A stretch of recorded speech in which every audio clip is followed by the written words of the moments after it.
Saya ingin bertanya bahwa Bapak Joko Widodo waktu begitu menjabat sebagai presiden dalam beberapa kesempatan menyampaikan bahwa tidak akan import komoditas-komoditas pangan.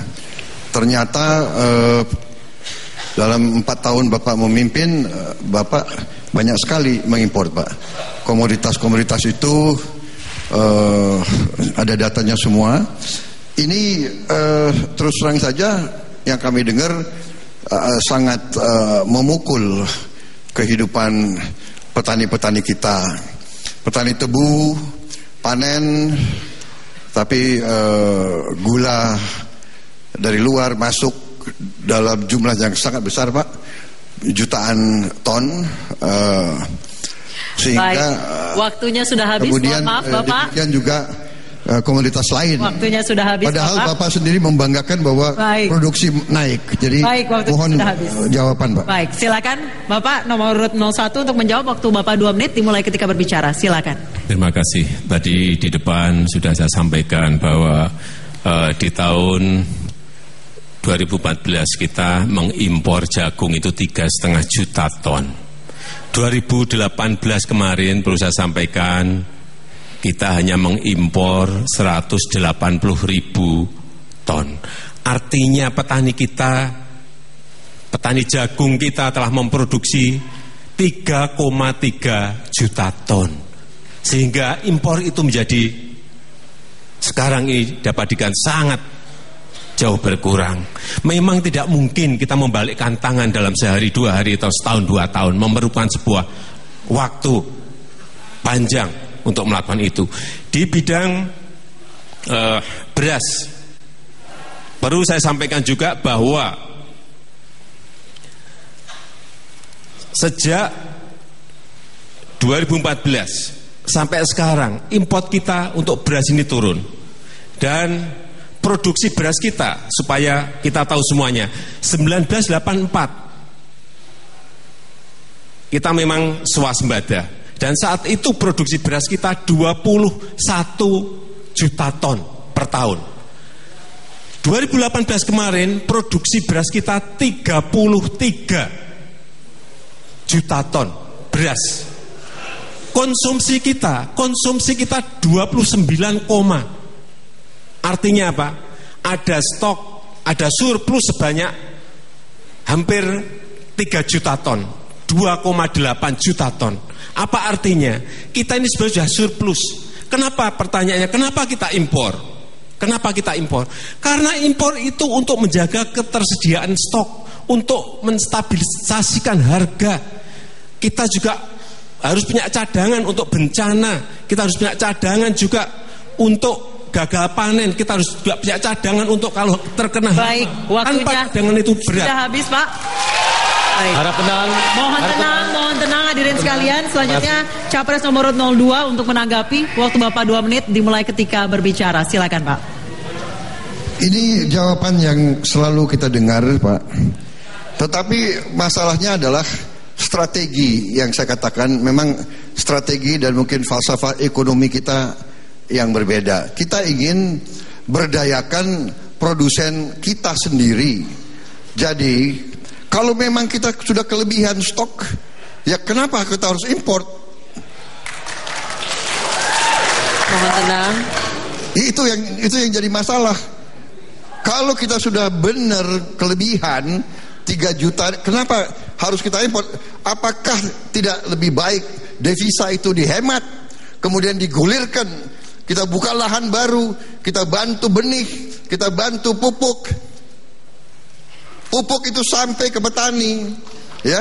Jadi ini mungkin falsafah beda, Pak. Kami berpegang kepada ya bahwa ekonomi harus untuk rakyat, bukan rakyat untuk ekonomi. Jadi pasal 33 bagi kami ini adalah suatu pengaman. Dan ini yang kita lihat dari mana-mana, ini yang diminta oleh para petani di mana. Dia minta harga yang baik, tapi dia juga minta jangan import pada saat panen. Jadi saya kira mungkin Menteri Perdagangan Bapak tidak melaporkan ke Bapak bahwa baru-baru saja beliau merubah keputusan Menteri, Pak. Kalau dulu tidak boleh import 1 bulan sebelum panen dan tidak boleh import 2 bulan setelah panen. Sekarang boleh import, Pak. Ini tolong Bapak perlu cek karena ini jadi masalah di bawah. Ini yang dikeluhkan oleh petani-petani kita di mana-mana, dan ini masalah menurut saya adalah masalah yang mendasar, ya, bahwa kita harus benar-benar berdiri di atas kaki kita sendiri dan tidak. Baik, waktunya sudah habis, Bapak. Silakan Capres nomor 01 untuk menanggapi. Waktu Bapak 2 menit dimulai ketika berbicara. Silakan, Pak. Memang yang paling sulit adalah menjaga keseimbangan harga. Petaninya seneng, masyarakat juga senang. Kalau kita hanya ingin menaikkan harga produk gabah, ya dinaikkan saja HPP kita. Tetapi harga di pasar akan juga ikut naik. Masyarakat akan merasakan beban di situ. Keseimbangan inilah yang terus kita jaga. Artinya apa? Petani juga bisa mendapatkan untung, tetapi masyarakat juga bisa menjangkau harga yang ada di pasar. Sebetulnya kesulitannya ada di situ. Inilah fungsi pemerintah, menjaga stabilitas harga, menjaga stabilitas stok, agar dua-duanya ini mendapat keuntungan. Kita juga memiliki strategi besar supaya rakyat juga tahu, yaitu membangun bendungan sebanyak-banyaknya. Karena kebutuhan air yang ada di negara kita ini untuk pengairan sawah itu baru tersuplai 11%. Dengan terbangunnya 49 waduk yang telah kita kerjakan ini, itu baru mensuplai 20% dari kebutuhan yang ada. Strategi besarnya ada, tetapi yang harian, yang mingguan ini juga harus kita selesaikan.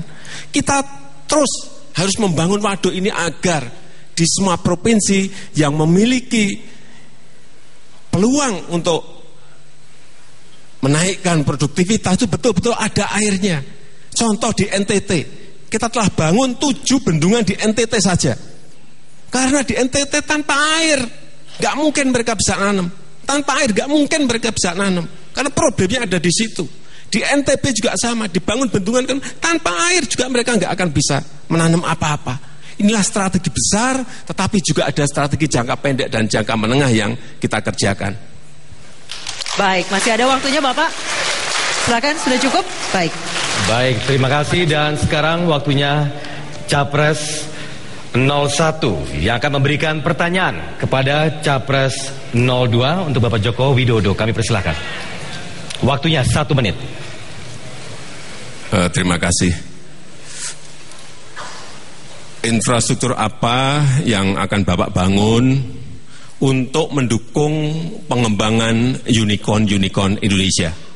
Terima kasih. Silakan Pak, langsung. Yang Bapak maksud unicorn. Unicorn. Maksudnya yang apa itu online itu. Iya Pak, itu ya. Saya kira prasarana yang kita bangun ya kita tentunya fasilitasi, kita kurangi regulasi, kurangi pembatasan karena mereka lagi giat-giatnya, lagi pesat-pesatnya berkembang. Jadi saya akan dukung segala upaya untuk memperlancar. Mereka juga mengalami kesulitan dalam arti merasa sekarang ada tambahan-tambahan regulasi, ada tambahan-tambahan mereka mau dipajak rupanya dalam perdagangan online. Ini yang mereka juga mengeluh.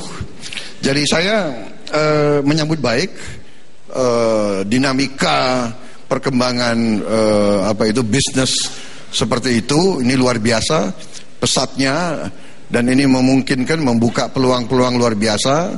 Jadi saya sangat mendukung hal-hal seperti itu. Terima kasih.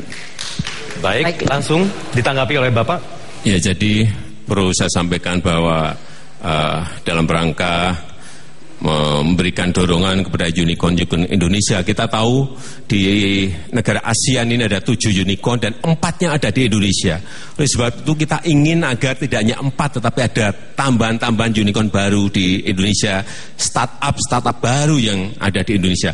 Kita telah menyiapkan program 1000 startup baru yang kita linkkan dengan inkubator di global agar mereka memiliki akses untuk inovasi mereka bisa dikembangkan di negara lain.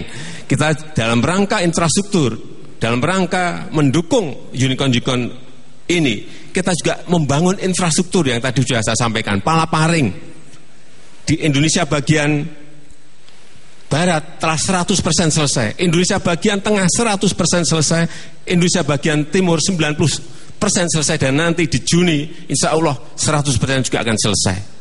Ini menyambungkan backbone dengan broadband dengan kecepatan yang sangat tinggi.